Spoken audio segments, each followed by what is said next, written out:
Alrighty folks, welcome back to the channel. Its-A-Mii here, and today we're doing our monthly recap of the games that I played in December. Let's get into it. Okay, welcome back to the channel. So, December was an interesting month for me in that, I don't know if you've noticed, but I've been uploading daily. So, I played a lot of stuff, but I also did a lot of, like I did last month, I did a lot of taste testing, kind of just messing around with a few things, putting a couple hours here and there into several things. I did manage to finish three megatons, though. Three major games were beat this month, and I did beat a fourth, but it was pretty short, so I'm not really counting that as one of them. But first up, to go over the stuff that I posted separate reviews for, Metaphor, ReFantazio, finished up this, rolled credits on this. I don't want to go too in-depth here because, like I said, I have a separate review. I talked about it in October and November because it took me like 3 months to get through, but Metaphor, ReFantazio is my game of the year. Frankly, it's not really close, to be honest, and it is just... it's incredible, man. If you have not played Metaphor, if you like Atlas RPGs, or really just RPGs in general, if you like really rich worlds and rich story, really serious stories, great characters, great voice acting, really cool visual, the UI is incredible, the visuals, while I think some people are saying like, oh, they're like more PS3 looking graphics, the actual art direction of this game, I think, is incredible. Basically, every aspect of Metaphor, ReFantazio is a standout to me. I love Metaphor very, very much. I'm still thinking about it basically daily. This game has an incredible villain.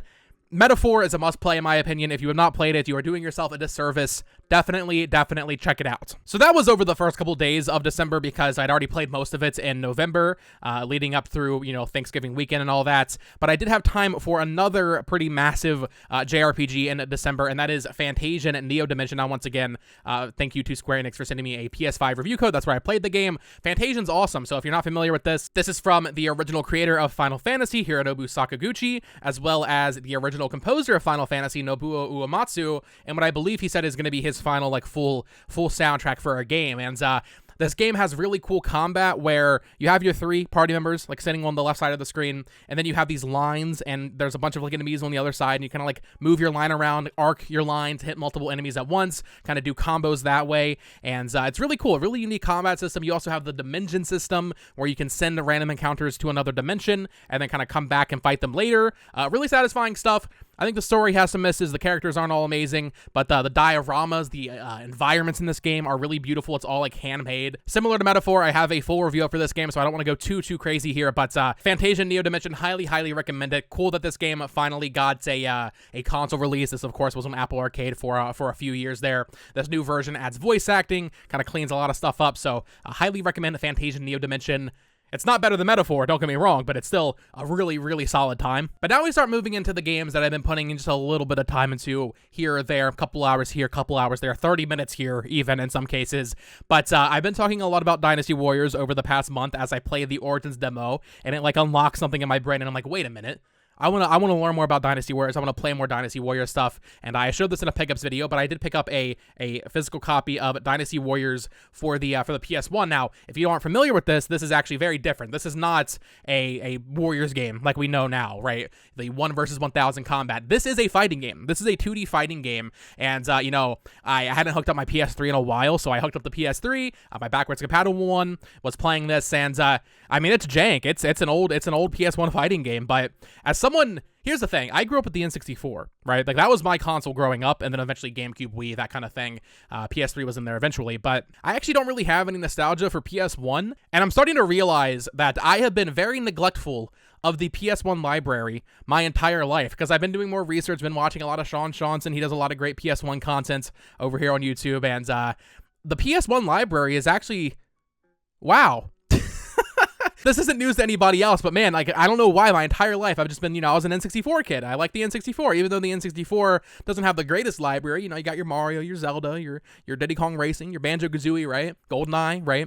PS1 is something that I just really never paid attention to as a kid. Even when I had a PS2, I wasn't going back and playing PS1 games when I was younger. So to go back and play Dynasty Warriors, but also mess around with some other PS1 games and just kind of learn more about the library has been a lot of fun. And speaking more on Dynasty Warriors 1 itself, I don't have much experience with fighting games overall. We'll talk more about fighting games in just a second, but this is pretty fun. It's a weapon-based fighter. So, of course, Dynasty Warriors is based on the Romance of the Three Kingdoms Chinese novel.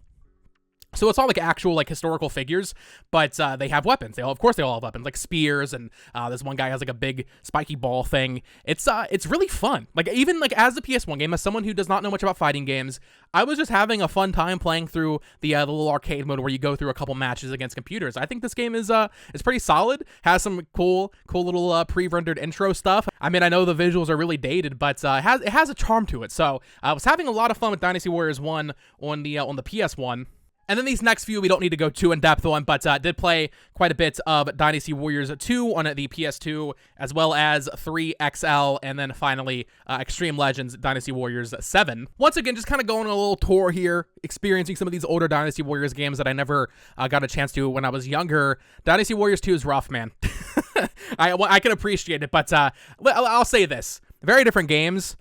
I was having more fun going back to like the PS1 fighting game Dynasty Warriors than Dynasty Warriors 2. I'm sure people are very nostalgic for it. Of course, that was a launch title on the PS2. Dynasty Warriors 3 Extreme Legends certainly improves it a little bit. You can have more like I believe it's in 2 you cannot attack and like move while you're attacking, like which way you're attacking, but in 3 you can kind of move around while doing attacks, and it just kind of flows a lot better. And then Dynasty Warriors 7 Extreme Legends, I mean, that's basically the formula we have now. You have your weapon switching. You have, I don't think you can switch between characters. I probably put the least amount of time into 7 out of these 3, but I mean, it's pretty close to what we're at now. The Warriors formula hasn't really changed that much. Starting with, I'm not sure, what was the first Warriors game that introduced like character switching? In terms of Nintendo stuff, it was Hyrule Warriors Legends on 3DS, and then they adopted that into the definitive edition on Switch.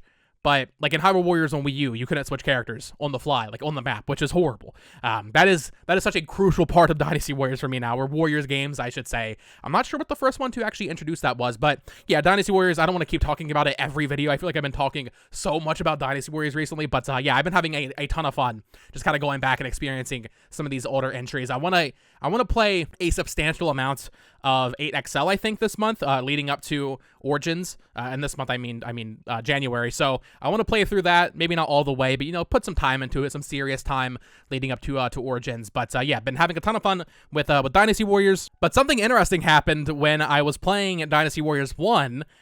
It got me on a fighting game kick. I've talked about this in the past couple pickups videos, but playing that, I was like, man, I really need to play more fighting games. I need to get good at fighting games.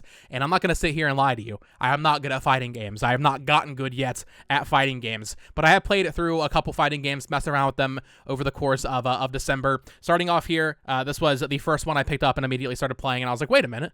This is pretty good. I've never played a console Tekken game, but I did pick up Tekken 8 on the PS5 here. This was $30 over Black Friday, and then it's been on sale since. So this is my first time really playing a Tekken game. I played a little bit of it at PAX West. I played Tekken 3D Prime on my 3DS when I was younger, but this is my first time playing like a new proper Tekken game, and it's solid, man. I need to learn the movement.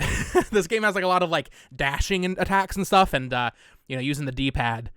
I don't know, like I'm almost tempted to get a fight stick. I feel like that might make it even more fun. I know like there's technically no different like advantages to using a fight stick. I think it's more just a preference, but I feel like if I got a fight stick, that might be fun just to mess around with and maybe learn to fighting games on a fight stick. But also it'd probably be better not to, because I'm not gonna have a fight stick on every platform. But either way, yeah, Tekken 8, play through the story mode. It's only like 3 or 4 hours long, maybe not even that long. Solid learning the lore here with all the characters, Heihachi and Kazuya and all that. They do have a nice little like retrospective section in the game, so you can kind of see the events of every previous Tekken game as well. So I did watch through all of those, because I don't know, I did play a little bit of Tekken 2 actually, because that's on PS5 through the PS Plus catalog thing, and I messed around with that for a few minutes, but I don't know when I would really go back and like play Tekken 7 or Tekken 6, right? So I went through those in the Tekken 8, like a little backstory section there, and then yeah, having fun with that. Have not really gone online in this game yet. I'm scared of that. Mostly been playing Clive. I'll be honest, that was the thing that really got me to just buy Tekken 8. I was like, oh, Clive's and Tekken. So I got Tekken, playing Clive. In the story mode, I wasn't playing Clive, obviously, but just messing around with Clive, basically, has been a lot of fun. I gotta rep my boy in Tekken 8, but yeah, been fun playing Tekken 8. Also mentioned this one in a pickups video, found this at a thrift store and been messing around with it, Dead or Alive 6. I know this game did not review very well, but I mean, as a casual fighting game fan, it seems fine to me. I don't have much to say on it just yet, but I don't know, it plays fine, feels fun. I guess that's the issue, right?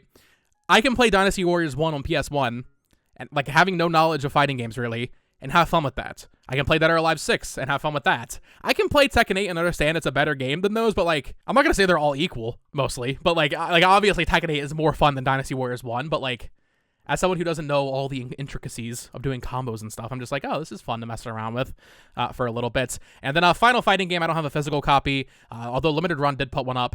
That we have Virtua Fighter 5 Ultimate Showdown, so I obviously downloaded this from PS Plus after the new entry was announced, and also I guess Ultimate Showdown just recently got a bunch of updates to add. I don't know if they added rollback, but it's coming to PC next month, I think. This has been fun. I mean, this is my first time playing a Virtua Fighter game as well. It feels pretty solid. I think out of them, Tekken is obviously very flashy, graphically looks very nice. I think out of all the fighting games I've taste tested over the past month, I could see myself getting into Virtua Fighter, like becoming like a Virtua Fighter guy. That'll probably wait in earnest until the new game comes out, so I don't know when that'll be, maybe end of next year, maybe 2026, but Virtua Fighter 5 seems pretty solid. I didn't put a ton of time into it, but I was enjoying what I did. So when I plugged my PS3 back in to play those older Dynasty Warriors games, I went on the store and I was looking at all the classics they have on there. Bought Silent Hill 1. You know, we'll talk about Silent Hill 2 in just a second. Bought Silent Hill 1. Gonna play through that hopefully soon. Also bought Echo Knights, which is a From Software horror adventure game from the PS1 that came out, I believe, in 1999. This is really interesting. I have not finished it yet, put like I think an hour or 2 hours into it. Something kind of just, you know, on the back burner, but this is my first time playing an old From Software game. I've only played Demon's Souls and newer, right? I've never gone back to like their older PS3 stuff, PS2, and of course PS1. This has been very enlightening to me because you look at like Reddit posts and forum posts I was like reading up on this game, and everybody's like, oh, this game sucks, this game's mid. And I'm playing it as someone, you know, like who grew up with the N64, so a similar era. And I'm like, I mean, yeah, graphically it's very outdated now, but like, this game has like full option settings where you can like change the sensitivity. I feel like there weren't that many games back then doing that. It has a pretty solid story. I mean, it's very archaic, right? Like it's a first person kind of adventure horror game. So the controls aren't like great or anything, but my realization is that From Software has always been making very cool and interesting stuff and stuff that speaks to my interests. So I want to finish up Echo Knights. I believe there's one on PS2 as well, Echo Knight Beyonds. And then I want to try more of these other random PS1 and PS2 games they made that they never really made sequels to. I would love to play Kingsfield. Kingsfield is not on the PS3 store. I would like to get a physical copy. It's not a cheap game, so maybe that won't happen in the near future. But yeah, From Software is a developer that's, like I said, I really only have experience with their newer stuff, so I'm going to go back and play some more of these older games. And Echo Knights, I feel like, was a pretty good place to start because, I mean, yeah, you got to look at it through the lens of it's a PS1 game from the 90s, but I'm having fun with it. Next up, I finally made time and I played some Super Mario Party Jamboree here. Have been neglecting this game for the past 2 months. Wanted to make sure I played it some before the end of the year. Only did one round, you know. I do like the new pro mode they have where you can kind of, it tells you like what the bonus star is going to be beforehand, as well as some other things like there's a limited number of items in the shop, so you can't just keep buying the golden pipe or whatever, right? So this feels like the Mario Party. If I were to put like a ton of time into a Mario Party, like really play online even with randoms, this would have been the one. I think it passed me though. But you know, playing with family and friends over the holidays was a lot of fun, and I could definitely see why people are saying it's the best one, just from like a production standpoint, which, you know, you don't really talk about Nintendo games in that lens very often. This game is like really polished. Like, this is a very high quality Nintendo game, especially from Nintendo Cube or Indie Cube as they were formerly known. Mario Party games haven't always been the like highest quality things, especially like in the Wii U and 3DS era. They've certainly gotten better with each entry on the Switch, but Jamboree is like their magnum opus, it feels like, in terms of quality and like polish and all that. So I need to play more of this. I want to try out the Coop-Hathlon mode. I feel like that's gonna be a lot of fun on online. But yeah, I feel bad I didn't play it in October and November, like when it was hype, like when everybody was on it online. But I definitely want to put more time into that, and yeah, happy to finally at least try it out over the holidays. 2 more games here. Another one that is digital only, unfortunately. I hope this gets a physical release eventually. But at the Game Awards, they announced Okami HD. I was like, you know what? I want to play Okami. And on PSN, they had a bundle of Okami HD and Kunitsu-Gami, Path of the Goddess, on sale, I think for like $35. And I was like, you know what? Kunitsu-Gami doesn't have a physical. I want to try this out. Very weird, niche, kind of experimental release from Capcom earlier this year that really no one talked about. And I put about an hour or 2 into it. It's weird because I'm really like cool with them trying new experimental stuff, right? So this is like a strategy game where you go into these levels and you have to escort the goddess from one end of the map to another to the Torii gates. And, you know, while you're doing that, you're kind of stocking up on resources, but also defending the goddess from these monsters that come out. And then you go back to the hub, you have like upgrades and stuff. It's solid. And like I said, I appreciate that it's trying something different. I can't help but have the feeling while I'm playing it so far that like, I kind of wish it was just like a regular action game, because like the visuals and like the setting and the aesthetic is all super cool. The music's super cool. The combat, even if it's basic, is like solid. It's fun. But I almost wish there wasn't as much of like a strategy element. But I'm going to give it some more time. Maybe when I come back next month, I will have lightened up one of those aspects of the game. But so far, it's fine. It's nothing like special, I would say, from what I played. But like I said, I'll get back to you next month with some more in-depth thoughts on Kunitsu-Gami. And then finally, I was not sure if I'd be able to finish this game this year. Managed to finish it with a day or two to spare. I did not want to bring this into 2025 with me. I was like, you know what? I need to get this game done. So buckled down with Olivia. She watched me play through this entire game. Last night, I managed to finish Silent Hill 2 for the first time. My first time playing through a Silent Hill game, and wow. I wish I had waited.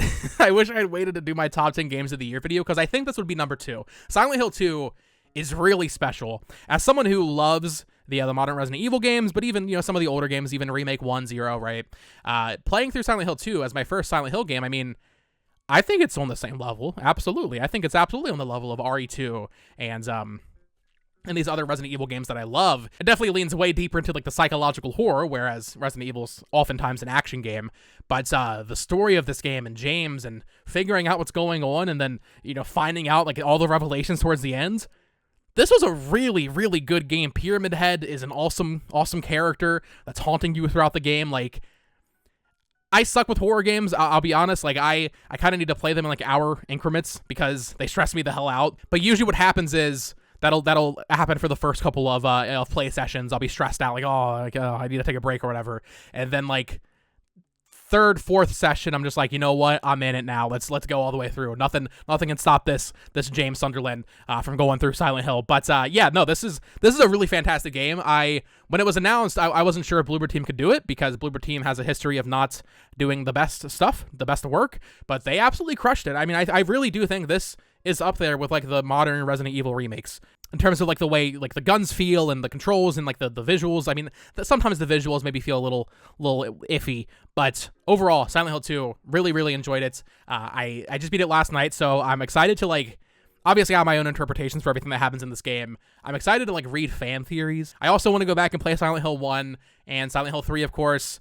I'm worried though that they might remake them. I think there's a rumor right now that they're doing Silent Hill 3. I don't know if I should wait, you know? I'm not like in a rush. I've never played a Silent Hill game before. I can wait again for a little bit for another one. So I don't know if I want to like play it on PS1 or watch a video explaining the story and then play whatever inevitable remake we get in 5 or 6 years. I'm not sure where to go right now with my Silent Hill obsession. But yeah, Silent Hill 2, definitely, if it wasn't for Metaphor, it'd be my game of the year. I mean, it was that good. I really, really enjoyed my time playing through that game, and it's definitely made me more keen on Konami. I was thinking about it. Outside of like occasional Castlevanias here, you know, I played Castlevania on NES. I'm trying to think. I don't think I've really played much Konami stuff, you know? People in the, you know, 80s, 90s, and even early 2000s hold Konami with such a high regard, and I've never really had that. I've never had Konami like in my like top echelon of developers, because for most of my upbringing, they weren't doing anything. So it's cool to see them back making stuff, even if it is, you know, Bloober Team doing it.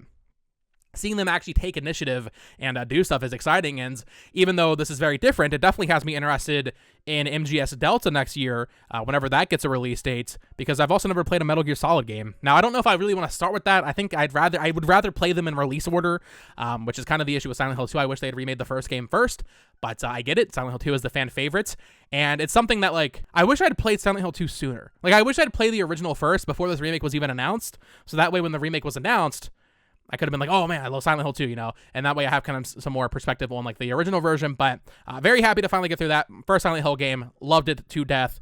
Cannot recommend it enough. If you like the modern Resident Evil games, you will like Silent Hill 2 Remake. But that is going to do it for the games I played in December. Wanted to finish more, but also I did finish Metaphor and Fantasian and Silent Hill 2 and Tekken 8, which is very short. But like those first two are really, really beefy.